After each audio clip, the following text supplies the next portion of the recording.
जय हिंद दोस्तों, स्वागत है आप सबका स्लीपी क्लासेस के यूट्यूब चैनल पे। तो दोस्तों आज है मंडे 7 फरवरी। तो दोस्तों आज के दिन हिंदू में दो इंपॉर्टेंट एडिटोरियल्स मुझे लगे, क्योंकि लता जी की कल डेथ हुई थी तो उसके कारण काफी सारे एडिटोरियल्स इंडियन एक्सप्रेस में उन्हीं की कवरेज को लेके आ रहे थे। तो अगर हम हार्डकोर यूपीएससी सिलेबस की बात करें तो वो एडिटोरियल्स इतने रेलेवेंट नहीं बन पाते हैं। तो इस करके दो एडिटोरियल्स फ्रॉम द हिंदू आज हम उसकी डिस्कशन करेंगे, चर्चा करेंगे, और दोनों एडिटोरियल्स के एंड में आपको क्वेश्चन दिया जाएगा।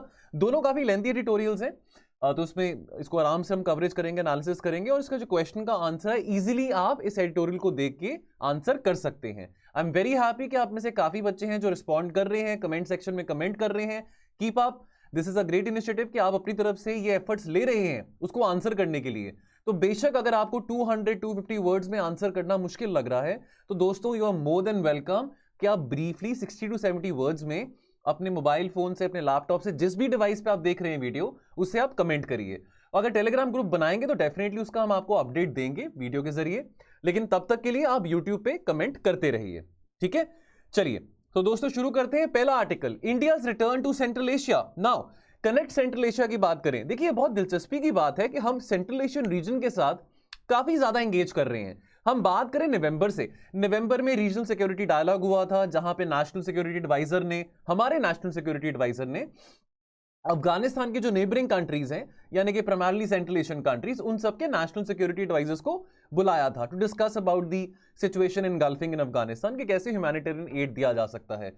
फिर दिसंबर में क्या हुआ, दिसंबर में एक और डायलॉग हुआ था between the foreign ministers of central Asia and India foreign minister. और अभी रिसेंटली कुछ दिन पहले एक inaugural India central Asia summit हुआ है जहां पे जो हेड्स ऑफ द स्टेट हैं इंडिया के और जो आपके सेंट्रल एशियन कंट्रीज के, उनके बीच में एक वर्चुअल समिट हुआ था।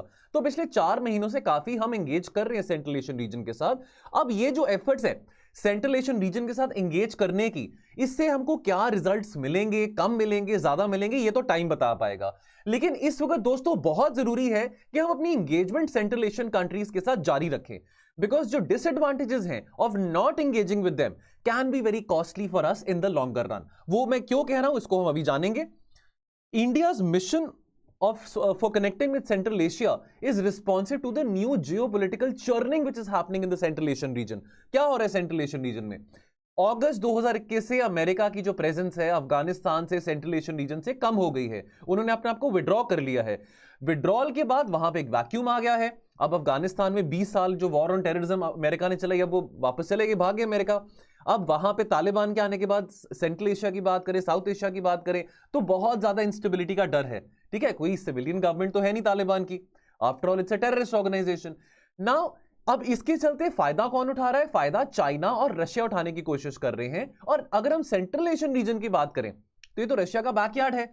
ये सारी कंट्रीज किसी ना किसी टाइम पे रशिया के ही पार्ट थी, सोवियत यूनियन का ही पार्ट था। तो रशिया क्यों नहीं चाहेगा कि उसका जो स्फीयर ऑफ इन्फ्लुएंस है, जो उसका दायरा है, जहां पे उसका जो डोमिनेंस है वो ज्यादा हो, तो वो क्यों नहीं चाहेगा रशिया कि इन कंट्रीज में अपने डोमिनेंस को और बढ़ाए। तो हम देख रहे हैं जैसे कजाकिस्तान में सिविल अनरेस्ट हुआ तो रशिया ने अपने आर्म्ड फोर्सेस को भेजा, वहां पे डिप्लॉय किया under the obligation of CSTO। Now अब बात ये आती है कि ये वैक्यूम बन रहा है अमेरिका के विड्रॉ करने के बाद, तो इंडिया यहां पे क्या रोल प्ले कर सकता है? हमको देखिए ये भी पता है कि इंडिया का किसी भी किस्म की कोशिश अफगानिस्तान में अपनी प्रेजेंस बनाने के लिए ब्लॉक कौन करता है? ब्लॉक करता है सेंट्रल एशिया, उसको ब्लॉक करने के लिए पाकिस्तान है या चाइना है। अब वो जमाना तो रहा नहीं, अब वो लग्जरी तो है नहीं जहां पे इंडिया एंगेज कर रही थी एक सिविलियन गवर्नमेंट के साथ प्रेजेंट इन अफगानिस्तान, और साथ में यूएस के सोल्जर्स वहां पे डिप्लॉयड थे। अब वो लग्जरी इंडिया के पास नहीं है। अब तालिबान के साथ एंगेज करना चाहिए, नहीं करना चाहिए, इसको लेके भी बहुत तरह के लोगों में व्यूज आ रहे हैं। But we don't have that luxury which we had maybe 20 years back or in the last 20 years, that we were having good relations with the civilian governments, whether it was Karzai or whether it was Ashraf Ghani। हमारे जो relations थे बहुत अच्छे थे। But now what has happened is now we need to find partners, because as we know China and Pakistan के साथ हमारी इतनी नहीं बनती है। So which is why now we have to be more dependent on our traditional friend। हमारा traditional friend कौन सा है? रशिया।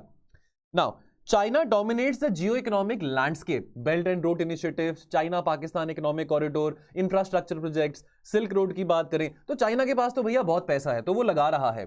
अब रशिया भी इस बात को लेकर थोड़ा इनसिक्योर हो रहा है। देखिए रशिया और चाइना की दोस्ती तो बढ़ रही है, नो डाउट, लेकिन रशिया भी ये देख रहा है ना कि भाई ये तो सारा जो एरिया है कि यहाँ का तो मैं ही दादा था, ये तो मेरा ही मोहल्ला है, जहां पे आज चाइना इतना ज्यादा एम्बिशियसली इन्वेस्ट कर रहा है। तो बेशक आज व्लादिमीर पुतिन और जी जिनपिंग बहुत अच्छी दोस्ती दिखा रहे हैं, लेकिन कहीं ना कहीं व्लादिमीर पुतिन के भी बैक ऑफ द माइंड में है कि कहीं चाइना ज्यादा मुझको ओवरटेक तो नहीं कर जाएगा सेंट्रल एशियन रीजन में। अब यहां पे इंडिया के साथ दोस्ती, देखिए यहां पे हमको भी फायदा कि रशिया हमारा पुराना फ्रेंड है और रशिया के साथ एंगेज करने से हम सेंट्रल एशियन कंट्रीज का एंगेजमेंट बढ़ा सकते हैं, और रशिया को भी फायदा कि रशिया अगर इंडिया के साथ एंगेज कर रहा है तो उसे रशिया चाइना को भी चेक में रख सकता है। इंटरनेशनल रिलेशंस की हम बात करें तो ये बातें बहुत कॉम्प्लिकेटेड होती हैं, बहुत पेचीदा होती हैं। यहाँ पे दोस्ती और दुश्मनी दोनों ही डिफरेंट यार्डस्टिक से करी जाती है, ठीक है। तो दो दोस्त दुश्मन भी बन सकते हैं, दुश्मन दोस्त भी बन सकते हैं, या दो अच्छे दोस्त मे भी अच्छी दोस्ती दिखा के किसी और थर्ड कंट्री को इनसिक्योर भी कर सकते हैं ना। अब ये यहाँ पे जो पर्पस है इंडिया और रशिया की दोस्ती का, वो थोड़ा बेनिफिशियल हो सकता है as far as our Central Asian connectivity is concern. Central Asian countries की बात करें दोस्तों, यहाँ पे बहुत ज्यादा नेचुरल रिसोर्सेज पाए जाते हैं। हम यूरेनियम रिजर्व्स की बात करें, गैस रिजर्व्स की बात करें, तो बहुत ज्यादा अबंडेंट रिसोर्स इंडोर्ड रीजन्स हैं ये वाले। But because of connectivity, because of the connectivity challenges, हम इतना हार्नेस नहीं कर पाए हैं अपनी सिनर्जी को सेंट्रल एशियन कंट्रीज के साथ। What is central to India's Connect Central Asia policy? Now, India's engagement of the Central Asia would also help it to consolidate the post-American Afghan policy. देखिए अब यूएस का withdrawal Afghanistan के बाद India, जैसे मैंने अभी बताया, कि बहुत मेजर डिलेमा में आ चुका है कि आप किससे एंगेज करें, कैसे एंगेज करें। पहले तो एक सिविलियन गवर्नमेंट थी, तो सिविलियन गवर्नमेंट के साथ रिलेशंस अच्छे थे। Now the same yardstick can not be said with Taliban, although अगर हम रिपोर्ट्स की माने, अगर हम जाने माने जो ऑथर्स हैं, जो कमेंटेटर्स हैं, खास करके इंटरनेशनल रिलेशंस के, अगर उनकी बात माने तो तालिबान चाहता है इंडिया के साथ एंगेज करना। ऐसी बात नहीं कि तालिबान नहीं चाहता, क्योंकि तालिबान को भी इंडिया के साथ एंगेज करने का एक बोनस है, एक इंसेंटिव है, क्योंकि वो पाकिस्तान को वन आर्म डिस्टेंस पे रख सकता है। Now New Delhi is forced to devise new ways of engaging as far as Afghan. देखिए हमने बहुत इन्वेस्टमेंट करी है अफगानिस्तान में, ठीक है, हमने काफी वहां पे लाखों रुपए हमने अफगानिस्तान में काफी हमने इन्वेस्ट किया है। पार्लियामेंट बिल्डिंग की बात करें, हाईवेज की बात करें, तो डेफिनेटली हम वो सारे प्रोजेक्ट जो हमने वहां पे इन्वेस्ट करे हैं उसको अबैंडन तो नहीं कर सकते ना। तो we need a way out. Now unfortunately geography के हिसाब से चले तो इंडिया और पाकिस्तान नेबर्स हैं, और पाकिस्तान सबसे बड़ा बैरियर है। अगर हम डायरेक्ट एक्सेस भी चाहते हो अफगानिस्तान को थ्रू पाकिस्तान, तो वो चीज नहीं हो पाती है।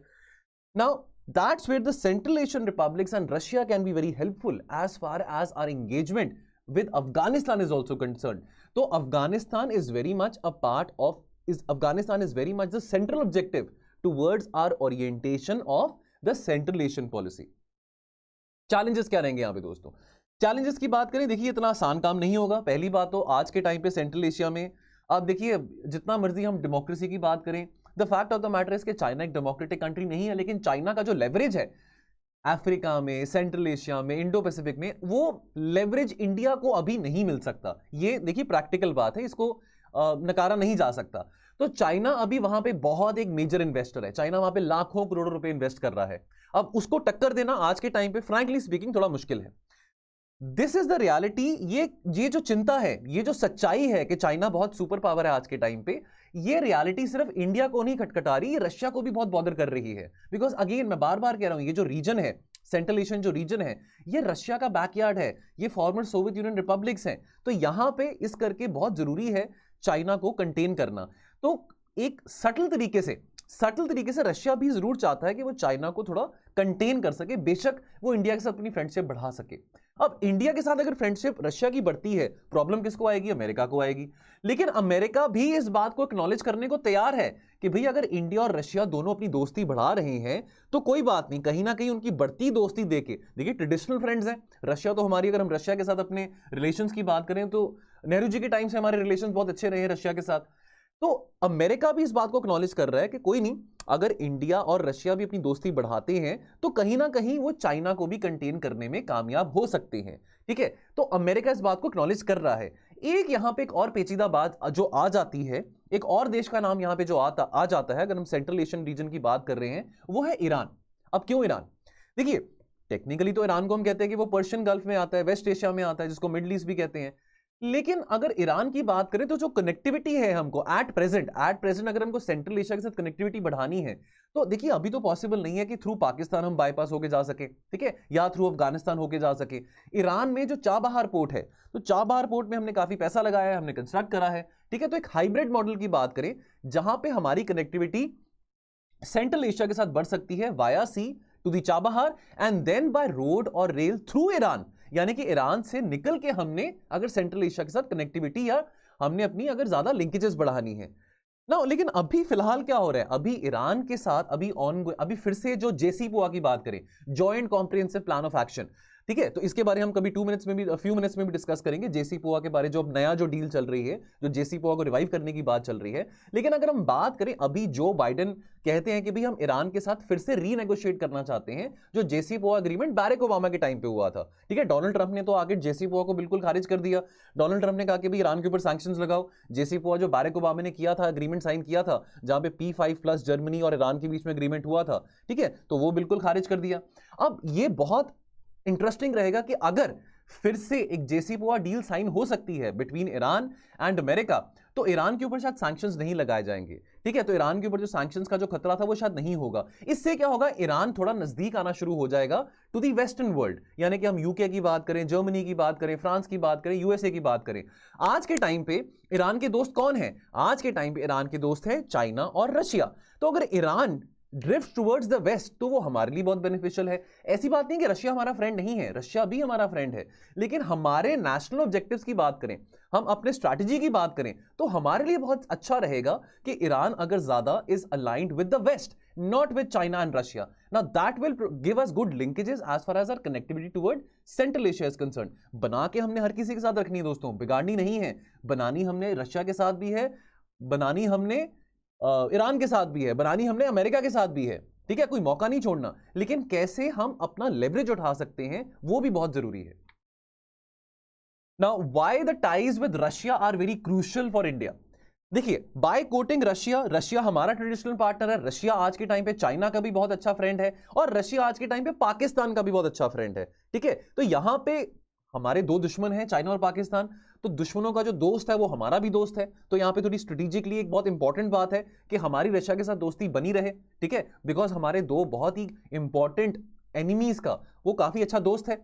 India is seeking to work with one of the region strongest powers. जितना मर्जी चाइना आज के टाइम पे कहेगी जी मेरे पास बहुत पैसा है, लेकिन रशिया रशिया है ना। ये सारा रीजन जो है, सेंट्रल एशिया की बात करें, बाल्टिक से लेकर सेंट्रल एशियन रीजन की बात करें, ये सोवियत यूनियन का हिस्सा था एक टाइम पे। तो रशिया का जो इन्फ्लुएंस है उसको नहीं नकारा जा सकता। लेकिन क्या इंडिया और रशिया की दोस्ती चाइना को इनसिक्योर कर पाएगी? ये थोड़ी बात देखने वाली होगी, दिस टाइम विल टेल। अब रिसेंटली रशिया और इंडिया ने एक non paper kind of a document अभी रिलीज किया था, जहां पे बात करी गई है कि कैसे सेंट्रल एशियन कंट्रीज, इंडिया और रशिया तीनों ट्राइलेटरल डिफेंस एक्सरसाइजेस कर सकते हैं with in the central Asian countries. अगर हम डिफेंस इंपोर्ट्स की बात करें तो इंडिया और सेंट्रल एशियन कंट्रीज जो है they are major importers of the Russian defence equipment. Now this is a very interesting happening। अगर ये जो डिफेंस एक्सरसाइजेस होती हैं between the Central Asian regions, the Central Asian countries, India and Russia, this will be very interesting to see. Growing India's Russia's partnership। देखिए, India और Russia की दोस्ती बढ़ रही है तो इंडिया की चुप्पी भी समझ आ रही है, जो इंडिया साइलेंट है, चाहे वो यूक्रेन की बात करें, चाहे कजाकिस्तान की बात करें, इंडिया अभी कोई ज्यादा बात नहीं कर रहा। देखिए, वेस्टर्न वर्ल्ड की बात करें, अमेरिका, यूके, ये तो बहुत क्रिटिसाइज कर रहे हैं कि रशिया के एक्शंस को, कि कभी भी लड़ाई हो जाएगी यूक्रेन में, ठीक है, रशिया कजाकिस्तान में क्या कर रहा है, यूक्रेन में क्या कर रहा है। लेकिन अगर हम बात करें इंडिया की, इंडिया ने साइलेंस मेंटेन करके रखा हुआ है, तो इंडिया का जो साइलेंस है वो भी कहीं ना कहीं रशिया के फेवर में ही जाता है। क्वेश्चन क्या बनता है? enumerate the geopolitical gains which can be made by engaging deeper with the Central Asian region, enlist the challenges which come across the path। चलिए आगे बढ़ते हैं। अगला आर्टिकल है, ये संजय हेगड़े ने लिखा है, the interpretive answer to the hijab row. तो देखिए, अब देखिए, सरकार का धर्म के बीच में आना वैसे मेरे हिसाब से तो पर्सनली कोई मतलब नहीं बनता, ठीक है। तो धार्मिक जो इश्यूज हैं, जो रिलीजियस एक्सरसाइजेज हैं, जो भी किसी के ट्रेडिशंस है, रीति रिवाज हैं, सरकार अपनी दखल अंदाजी ना करे तो बेहतर है, ठीक है, क्योंकि हम एक वैसे भी सेक्युलर कंट्री हैं। अब एक बहुत इंटरेस्टिंग बात हुई है कर्नाटका में, जो हिजाब बैन की हम बात करें, ठीक है, तो a number of Muslim girl students of Udupi in Karnataka, they have been refused entry into their colleges. उनको ये कहा गया कि भी जो आप हिजाब पहनते हैं वो पहन के आप कॉलेज में नहीं आ सकते हैं। अब ये हिजाब पहनना उनकी पढ़ाई में ये कोई सेंस नहीं बनती है, ठीक है, frankly speaking it doesn't add up. वो हिजाब पहन के आ रहे हैं, एक तरफ हम बात करते हैं वुमेन एम्पावरमेंट की, वुमेन एजुकेशन की, ठीक है, बेटी बचाओ बेटी पढ़ाओ योजना की, तो दूसरी तरफ इस तरह की जो अगर इस तरह की कोई प्रैक्टिस अगर कोई सरकार कर रही है तो क्या प्रेसिडेंट हम सेट करना चाहते हैं, ठीक है। तो अब ये बोलना कि भी हिजाब जो पहन के आएंगी वो कॉलेज में नहीं आ सकती हैं, स्कूल में नहीं आ सकती हैं, this is not correct. Now the administration objects to them covering their heads with a hijab since it was first propounded. अब यहां पे एसेंशियल रिलीजियस प्रैक्टिसेस की बात आ जाती है. तो अगर मान लीजिए कोई भी धार्मिक किताब है, कुरान हो, ग्रंथ साहब हो, गीता हो, अगर कोई भी धार्मिक किताब अपने धर्म के हिसाब से कुछ भी, अगर आपका पहनावा हो, चाहे आप पगड़ी पहने, चाहे आप हिजाब पहने, चाहे आप कुछ भी पहने, चाहे आप धोती पहने, तो अगर आप अपने धर्म को फॉलो करना, आपकी अपनी लिबर्टी है ना, ये आपका अपनी मर्जी है, आप जो पहनना चाहते हैं, ठीक है. लेकिन यहां पे सरकार का क्या मतलब बनता है इंटरफेयर करने का. अब ये बात अब सुप्रीम कोर्ट में जाएगी. अब सुप्रीम कोर्ट के लिए भी बहुत मुश्किल है हर बार डिटरमिन करना कि भी एसेंशियल रिलीजियस प्रैक्टिस की बात करें कि एसेंशियल प्रैक्टिस है क्या. ठीक है. Now it is not a very easy task for the court also from time to time decide कि वेदर कोई प्रैक्टिस, चाहे वो हिजाब पहनने की हो, चाहे वो पगड़ी पहनने की हो, ठीक है, चाहे वो किसी मंदिर में जाने की हो, चाहे वो किसी गुरुद्वारे में जाने की हो, कि क्या वो कोई एसेंशियल प्रैक्टिस है कि नहीं. It's not a very easy thing. Would the same standards that banish a female hijab apply to a turban worn by a male sex student? ये क्वेश्चन आता है. और किसी के हिजाब पहनने से या पगड़ी पहनने से उसकी पढ़ाई में कोई इंटरफेरेंस हो रही है, ये बात एड अप नहीं होती है. अगर हम बात करें, an unfortunated side effect of the current controversy में well be a state administrative dictate कि भाई अब से कॉलेजेस में अब यूनिफॉर्म्स पहन के आएंगे. ठीक है, सारे कॉलेज स्टूडेंट्स को यूनिफॉर्म्स पहन के आनी पड़ेंगी across the state of Karnataka. अब देखिए यहां पे कॉलेजेस में यूनिफॉर्म ये सब कुछ करना, देखिए फॉर्म, इतनी ज्यादा फॉर्मेलिटीज करना, इतनी सारी पॉलिसीज बनाना, इतने सारे स्ट्रिक्ट कंडीशंस बनाना, ये एजुकेशन को क्या प्रमोट कर रहे हैं. आई मीन अगर किसी ने पढ़ने आना है, कॉलेज में यूनिफॉर्म पहनने का मतलब क्या हुआ. ठीक है, आप स्कूल में जाते हैं, चलो स्कूल में यूनिफॉर्म पहनते हैं, लेकिन ये सब चीजों से हम जो सेंट्रल इशू है एजुकेशन का, उससे डिविएट नहीं हो रहे क्या हम. अब ये जो मूव है कर्नाटका की सरकार ने जो अनाउंस किया कि भी यूनिफॉर्म्स पहन के आना कॉलेज में, this would be a killjoy response of an administration that prioritises uniformity over diversity. देखिए हम कहते हैं कि हमारे यहाँ पे बहुत जातियां हैं, बहुत भाषाएं बोली जाती हैं, बहुत धर्म है, ठीक है, तरह तरह के लोग हैं, तो हम सेलिब्रेटिंग डाइवर्सिटी की बात करते हैं ना. ठीक है, how can we celebrate diversity. ठीक है, तो ये बहुत जरूरी है कि हम हर एक जाति के लोगों को, हर एक धर्म के लोगों को समझें, उनके जो रीति रिवाज है उनको रिस्पेक्ट करें और अननेसेसरीली वो बीच में ना आने दें, खास करके अगर हम पढ़ाई की बात कर रहे हैं. नाउ द कोर्ट, कल को कोर्ट पूछ सकता है that whether a head covering mandated by some religions when worn in addition to the uniform, क्या ये कोई वायलेट कर रहा है कोई लीगल टेनेट को. तो अगर किसी के धर्म में है कि पगड़ी पहनना या हिजाब पहनना, तो क्या वो किसी किस्म का कोई लीगल, अगर हम बात करें, क्या वो किसी का कोई कानून वायलेट किया जा रहा है, क्या वो एक्ट ऑफ टेरर है क्या. अगर उसने जो भी, चलो यूनिफॉर्म पहन ली, चलो यूनिफॉर्म पहनने को क्या, चलो यूनिफॉर्म भी पहन ली, तो यूनिफॉर्म के साथ अगर सिर पे कुछ पहना हुआ है, तो किसी भी वे में क्या वो किसी भी कानून का, चाहे वो स्टेट लॉज की बात करें, चाहे वो किसी मर्जी लॉज की बात करें, उसको वायलेट कर रहा है. तो ये बहुत इलॉजिकल होगा फॉर एनी स्टेट गवर्नमेंट और एनी गवर्नमेंट, कर्नाटका हो, कल को कोई और सरकार भी हो, जो कमिटेड है टू फीमेल एजुकेशन. देखिए कर्नाटका की बात करें तो कर्नाटका में बैंगलोर है, ठीक है, सिलिकॉन वैली ऑफ इंडिया वहां पे माना जाता है, बहुत प्रोग्रेसिव स्टेट है कर्नाटका, तो वहां पे इस तरह की बातें ये शोभा नहीं देती हैं. It is very logical for the government committed to female education to deny education to those it deems improperly dressed. India की ट्विस्ट विद डेस्टिनी की, इंडिया का जो ट्विस्ट विद डेस्टिनी की बात करते हैं, we have chosen to be wedded to the rule of the law.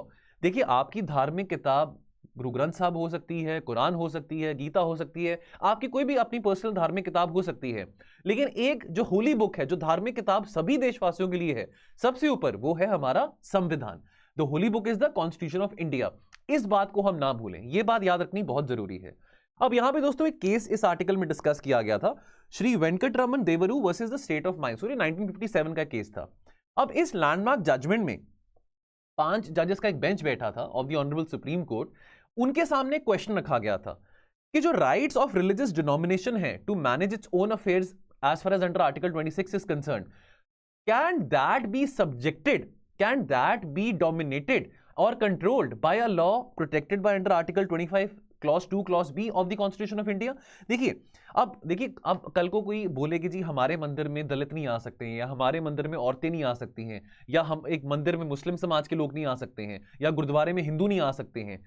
देखिए आप जो गुरुद्वारा चला रहे हैं, जो मंदिर चला रहे हैं, जो मस्जिद चला रहे हैं, उनका अंडर आर्टिकल 26 पूरा दायरा है to administer the religious institutions as per what, जो भी उनकी प्रैक्टिसेस के हिसाब से, उसमें कोई इंटरफेरेंस नहीं है. ठीक है, लेकिन ये कहना कि भी मेरे धर्म के लोग मेरे मंदिर में, मेरे गुरुद्वारे में नहीं आ सकते हैं, या जो नीची जाति के लोग हैं, तो ये तो फिर हम कहां जा रहे हैं? तो वापस हम फिर वो मिडिवल हिस्ट्री में चले जाएंगे, मिडिवल टाइम्स में चले जाएंगे। ठीक है, तो हम काहे के प्रोग्रेसिव हुए फिर?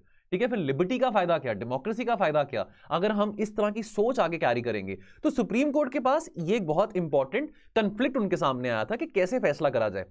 Competition between two articles, article 25 clause 2 clause B and article 26 clause B, कि ठीक है रिलीजियस इंस्टीट्यूशंस का अपना राइट होना चाहिए अपने इंस्टीट्यूशंस को एडमिनिस्टर करने का, बट डजंट मीन कि अगर लोग वहां पे जाना चाहते हैं, चाहे वो कोई मर्जी जाति के हो, धर्म के हो, रेस के हो, तो उनको तो ना रोका जाए ना वहां पे। नाउ आर्टिकल 26 बी एंड आर्टिकल 25 2 की बात करें, आर्टिकल 25 2 क्या कहता है? Providing for social welfare and reform और throwing open of Hindu religious institutions of a public character to all classes and all sections of Hindu. Article 26B क्या कहता है? To manage its own affairs in matters of religion. Now whether you are a Sikh, whether you are a Hindu, whether you are a Buddhist, whether you are a Jain, जो भी आपके अपने जो temples हैं, जो भी आपके अपने रिलीजियस इंस्टीट्यूशंस हैं, उसको आप अपनी हिसाब से मैनेज कर सकते हैं, यहां पे कोई आपको नहीं रोक रहा। Now what did the court से इस जो केस में 1957 में जो केस हुआ था वेंकटरमन वाला? Now the court had to examine whether the exclusion of a person from entering into a temple for worshipping is a matter of religion. क्या अगर मान लीजिए मैं दलित हूं और अगर मैं किसी मंदिर में जा रहा हूं और मेरे को मंदिर में वहां पे पुजारी कह रहा है कि आप अंदर नहीं आ सकते हैं, तो क्या ये कोई एसेंशियल रिलीजियस प्रैक्टिस है? कि हिंदू धर्म में कहीं लिखा हुआ है, कहीं गीता में लिखा हुआ है कि कोई औरत या कोई दलित आके वहां पे मत्था नहीं टेक सकता, कि वहां पे जाके अरदास नहीं कर सकता? ठीक है, क्या वहां पे लिखा हुआ है ग्रंथ साहिब में कि अगर गुरुद्वारा है तो गुरुद्वारे में कोई मुसलमान नहीं आ सकता? क्या ये एसेंशियल रिलीजियस प्रैक्टिसेस हैं? बात ये आती है, the court held the right of the denomination, यानी कि भी जो मंदिर है, मस्जिद है, गुरुद्वारा है, उनका अपना राइट है कि भी जिस तरह से उन्होंने अपने अफेयर्स चलाने हैं। ठीक है, but when it comes to exclusion from certain religious services, they are limited by the rules of the foundation of the members of the denomination। देखिए, कोर्ट ने ये बोला कि जहां तक तो किसी भी रिलीजियस इंस्टीट्यूशन के अफेयर्स की संभालने की बात है तो वो अपने हिसाब से कर सकते हैं, लेकिन article 25 clause 2 clause B will prevail over article 26, जहां पे हम ग्रुप राइट्स की बात करते हैं, जहां पे एक्सक्लूजन की बात है, तो वहां पे एक्सक्लूजन ना हो, कि मंदिर हो, गुरुद्वारे हो, कोई भी हो, वो सभी के लिए खुले होने चाहिए। तो यहां पे जो आर्टिकल 25 क्लॉज 2 क्लॉज बी है, that will prevail over article 26 B. लेकिन कोई सर्टेन रिलीजियस सर्विसेज की बात जब आती है, देखिए कोई ऐसी रिलीजियस सर्विसेज हो सकती हैं जो कि शायद मे बी हिंदू धर्म के लोग ना प्रेफर करें कि कोई सिख आके करे या कोई मुस्लिम आके वहां पे वो सर्विस परफॉर्म करे। ठीक है, तो मान लीजिए अगर गुरु ग्रंथ साहब पढ़ने की बात हो, तो अगर गुरु ग्रंथ साहब किसी ने पढ़नी है, तो मान लीजिए उसके लिए होना चाहिए कि जो गुरु ग्रंथ साहब पढ़ने वाला जो इंसान हो, उसने दाढ़ी पूरी रखी हो, पगड़ी पहनी हो, ठीक है, उसके अनकट हेयर हो, तो बात वहां पे वो ये आ जाती है। लेकिन अगर वहां पे कोई और आके गुरु ग्रंथ साहब पढ़े, यानी कि उसने बाल काटे हुए हैं, दाढ़ी काटी हुई है, तो उनकी रिलीजियस प्रैक्टिसेस के हिसाब से शायद वो वायलेशन हो सकता है। तो यहां पे तो सुप्रीम कोर्ट ने बोला कि हम कुछ नहीं बोलेंगे। ठीक है, यहां पे तो आपके जो रिलीजियस प्रैक्टिसेस हैं उसको रिस्पेक्ट करेंगे। नाउ बट हम ऐसा कुछ जरूर कर सकते हैं कि हम कैसे एक बैलेंस बना के रख सकें आर्टिकल 25 क्लॉज 2 क्लॉज बी और आर्टिकल 26 बी के बीच में। Now the question is that whether it is possible to regulate the rights of the persons protected by article 25 clause 2 clause b as to give effect to both rights। अब जब हिजाब वाले case की बात सामने आ ही रही है, now this case 1957 वाला वेंकटरमन देवरियू वाला जो केस था, now this case was based कि कैसे हार्मोनाइज किया जा सकता है ग्रुप राइट्स को, कलेक्टिव राइट्स को, पब्लिक के राइट्स को, कि किसी वो रिलीजियस इंस्टीट्यूशन में मथा टेक सके, अलॉन्ग विद आर्टिकल 26b, कि यानी कि जो रिलीजियस इंस्टीट्यूशंस खुद अपने आप में जो है वो कैसे अपने अफेयर्स को खुद मैनेज कर सकते हैं। अब अगर हिजाब केस की बात करें, देखिए अब कोर्ट्स को फिर से एक चैलेंज फेस करना पड़ेगा कि कैसे वो बैलेंस मेंटेन कर पाएंगे between the dictate given by the government and wearing a hijab which as per Quran is a very essential religious practice। अब किसी ने हिजाब पहनना है नहीं पहनना, वो लड़की की अपनी मर्जी होनी चाहिए।